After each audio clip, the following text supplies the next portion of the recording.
নারে তাকবীর। ও মুসলমান, জানতে চাই আল্লাহু আকবরের ধ্বনির পাওয়ার আছে না নাই?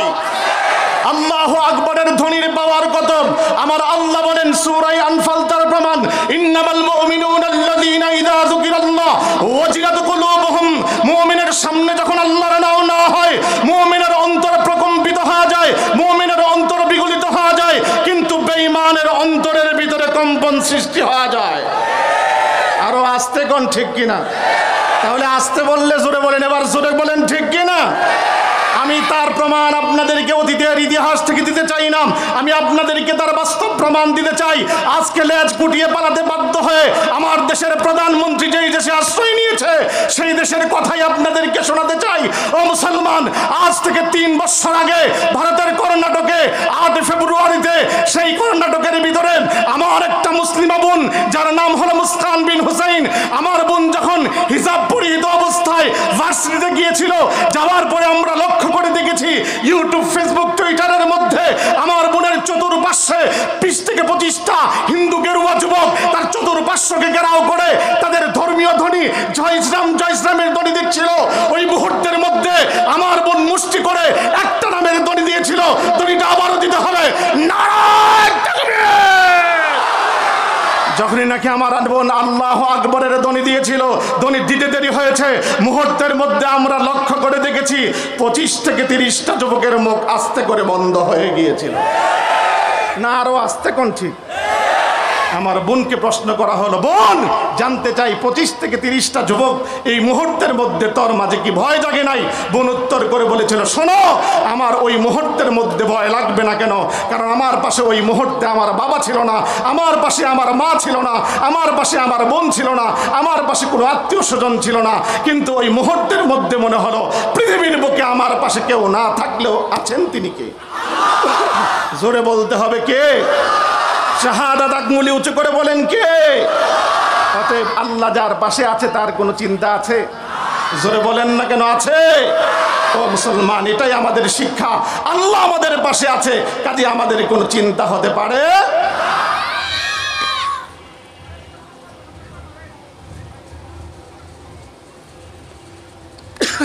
যে কথাটা আপনাদেরকে বলতে চাই, আল্লাহর নামের ধ্বনির পাওয়ার আছে না নাই? আরো জোরে বলতে হবে, আছে না নাই? আল্লাহর নামের ধ্বনির পাওয়ার আছে। এজন্য মুসলমানের সবচাইতে বড় হাতিয়ার হলো আল্লাহর নামের ধ্বনি। জোরে কোন ঠিক কিনা?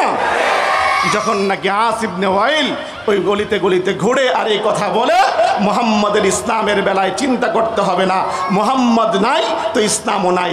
আমার আল্লাহ রাব্বুল আলামিন ওই মুহূর্তের মধ্যে আমার নবীকে যখন নাকি ওই আস ইবনে ওয়াইল ওই মুহূর্তের মধ্যে আবু তার লেজ কাটা বলতে লাগলো, আমার আল্লাহ পাক রব্বুল আলামিন তার উত্তরে জবাব দিলেন, সূরা কাউসার তার প্রমাণ।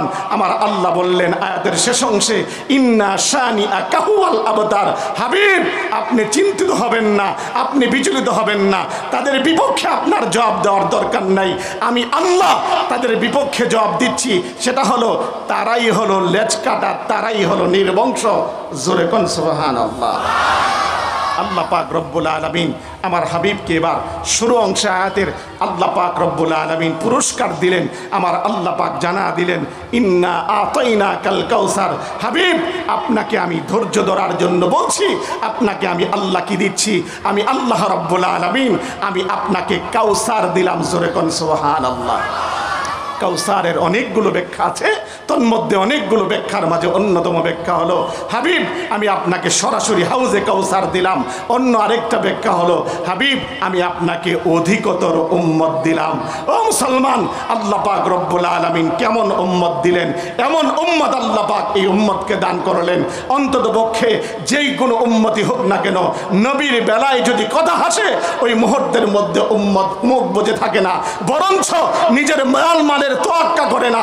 আমার আল্লাহ পাকের আমার আল্লাহ জানা দেন, হাবিব এমন জানবাজ উম্মত দিলাম যারা নিজের মা করবে না, নিজের সন্তানের মা করবে না, নিজের পিতার মা করবে না, নিজের বিবির মা করবে না।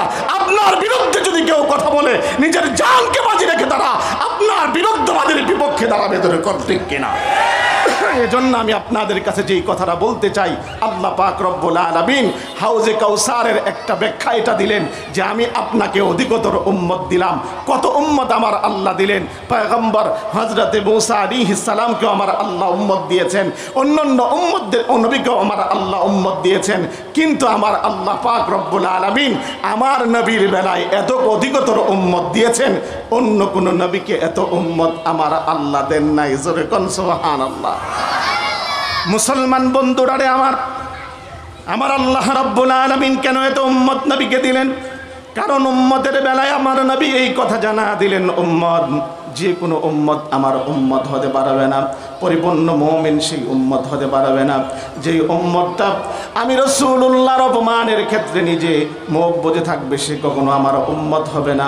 এজন্য আল্লাহর নবী বলেন, লা ইউমিনু আহাদুকুম হাত্তা আকুনা আহাব্বা ইলাইহি মিন ওয়ালিদিহি ওয়া ওয়ালাদিহি ওয়ান নাসি আজমাইন।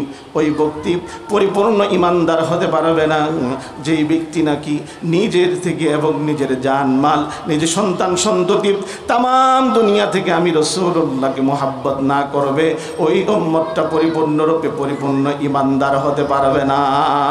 হযরত ওমর ইবনুল খাত্তাব রাদিয়াল্লাহু তাআলা আনহুকে আমার নবীজি প্রশ্ন করেন, ওমর তুমি আমাকে কতটুকু মুহাব্বত করো, কত ভালোবাসো? হযরত ওমর ইবনুল খাত্তাব রাদিয়াল্লাহু তাআলা আনহু বলতে লাগলেন, ইয়া রাসূলুল্লাহ, আমি আমার সন্তান সন্ততি তাম পৃথিবী থেকে আমি আপনাকে অধিকতর ভালোবাসি, কিন্তু আমার জীবন থেকে না। আল্লাহর নবী এই কথা শুনবার পরে নবীজি বলেন, লা ইউমিন, ওমর তুমি এখনো পর্যন্ত কামিল ইমানদার হতে পারো নাই। হযরত ওমর ইবনুল খাত্তাব রাদিয়াল্লাহু তাআলা আনহু তিনি আবার মুরাকাবায় বসলেন। মুরাকাবায় বসবার পরে হযরত ওমর ইবনুল খাত্তাব রাদিয়াল্লাহু তাআলা আনহু বলতে লাগলেন, ইয়া রাসূলুল্লাহ, ওগো নবীজি, আমি আপনাকে আমার জীবনের থেকেও বেশি ভালোবাসি। এই কথা বলবার পরে রাসূল বলেন, হ্যাঁ ওমর, এখন তুমি পরিপূর্ণ মুমিন হয়েছো।